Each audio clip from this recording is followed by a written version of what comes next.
চিন্তা ফিকির নিয়ে, আপনার ওই চিন্তা ফিকির নিয়ে নামাজে দাঁড়ায় সালাম ফিরানোর শেষ, কেমনি মসজিদ থেকে আগে ভেঙে যাওয়া লাগবে এই চিন্তা ফিকির আমাদের থাকে।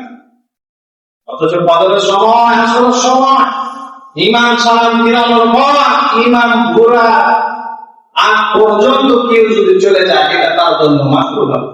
অনেক জায়গায় তার অনেক বড় কথা রয়েছে, ইমাম ঘুরতেই পারে না। আমার মুসল্লি এখানে আছে, এই জায়গাতেই আছে, আমি হাত ধরে ধরে আঙুল দিয়ে দেখাই আর পাড়া দিয়ে চলে যাচ্ছে। তোমার যদি এতই প্রয়োজন সামনে কাতার আসতে কেন?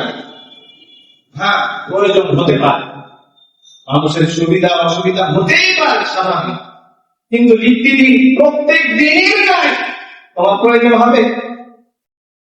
প্রয়োজন হবে না। মানুষকে কষ্ট দেওয়া হারাম গত সপ্তাহে বলেছি, আপনার কারণে কারো মনের ভিতরে অজান্তে জীবনে অন্তরে একটু এত ভাব করে, সেটা আপনার জন্য কবিরা গুনাহ হবে। আপনি আসবেন নামাজে,